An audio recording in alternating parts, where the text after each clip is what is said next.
साक्षी और मेरे साथ राजकुमारी और कैमरे के पीछे हमारे साथी यशपाल हैं।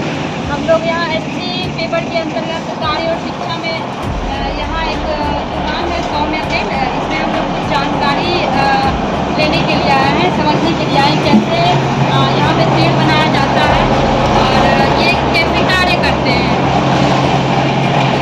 दोस्तों, जब हम सुबह की रोटी खाते हैं या माँ के हाथों का गर्मा गर्म पराठा, तो उसके पीछे सिर्फ गेहूं या तेल नहीं बल्कि अनगिनत लोगों की मेहनत और संघर्ष छुपा होता है। ऐसी ही मेहनत और संघर्ष की कहानी है सौम्या तेल मिल की। यहाँ केवल आटा और तेल नहीं बनता बल्कि लोगों के सपने, उम्मीदें और जीवन की कहानी भी पिसाई जाती है। इस छोटे से मिल में बड़ी बड़ी मशीनें दिन रात गूंजती रहती हैं, जैसे ऑयल एक्सप्लेयर जो सरसों से शुद्ध तेल निकालता है, आटा चक्की जो गेहूं को सुनहरा खुशबूदार आटे में बदल देता है, मसाला ग्राइंडर जो हल्दी और धनिया को सुगंधित पाउडर में बदल देता है।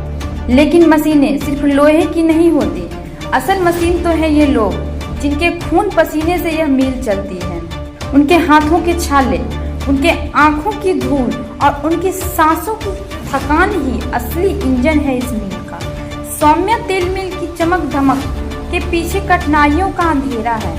रोज राइजिंग बिजली के बिल और महंगे मशीनों का मरम्मत, बाजार में बड़े बड़े ब्रांड्स का दबदबा जिससे आमदनी घटती है। मशीनों के लगातार शोर और मसालों की धूल से श्रमिकों की सेहत पर बुरा असर पड़ता है। कच्चे माल की कमी और दामों की अनिश्चितता, कभी कभी तो हालात ऐसे हो जाते हैं कि मजदूर की मजदूरी देना भी मुश्किल हो जाता है। लेकिन फिर भी ये लोग हार नहीं मानते। हर सुबह नई उम्मीद के साथ मिल का शटर उठाते हैं और जिंदगी की जंग जारी रखते हैं। सौम्या तेल मिल केवल एक कारोबार नहीं है, यहाँ से निकलने वाला आटा और तेल गांव के बच्चों की किताबों में पढ़ाई की ताकत बनता है। घर घर की रसोई में माँ की ममता का स्वाद बनता है। मजदूरों के घरों में रोजगार की उम्मीद जगाता है। यह छोटा सा मिल पूरे समाज के लिए जीविका और आत्मनिर्भरता का प्रतीक है।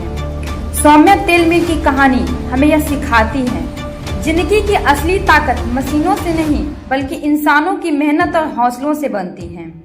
हमारी केस स्टडी बताती है कि सौम्या तेल मिल सिर्फ एक मिल नहीं है, यह लोगों के संघर्ष, उम्मीद और आत्मनिर्भर भारत का जीवंत उदाहरण है।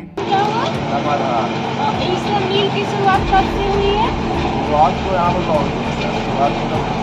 यहाँ पर मतलब सिर्फ तेल को ही बनाया जाता है या जितना तेल खरीदिएगा उतना लाभ है, जितना कितने कमा लेते हैं आप? कोई नहीं कमाने का, इतना कुछ शराब या लाख मतलब कोई फिक्स नहीं है कितना कमा रहा है। किस तरह से बनाया जाता है? पहले इसमें क्या डाला जाता है? पहले इसमें सरसों डाला जाता है, उसके बाद डालने के बाद ज़्यादा सूखा हुआ उसको देखना पड़ता है, पानी सब कुछ देना पड़ता है। और इस हल्दी का क्या यूज हो सकता है? हल्दी गाय खाता है, गाय के लिए जानवर जो है इस्तेमाल। और यहाँ पर एक दिन में कितना मतलब तेल का कितना उत्पादन हो सकता है? एक उत्पादन आप इस हिसाब से चला सकते हैं, 10 घंटा चलाइएगा तो 2 क्विंटल तेल इस्तेमाल होगा। ये जो भ्रमण किया सौम्या तेल मिल, उससे आपने समरी में आप कुछ बताना चाहें? इससे हमको मतलब जाके यही पता लगा कि उसने एक बात कहा जो कि मेरे दिल को छू गई कि जब तक मेरा खून जलेगा तब तक इसमें उतना मुनाफा होगा। हाँ। जिस दिन खून जलना बंद हो जाएगा उसका मुनाफा भी कम हो जाएगा। और इन्होंने हमको बताया कि यहाँ का जो मुनाफा है 1.5 लाख से अधिक भी हो सकता है। अगर वो काम ना करे तो 50,000 भी जा सकता है।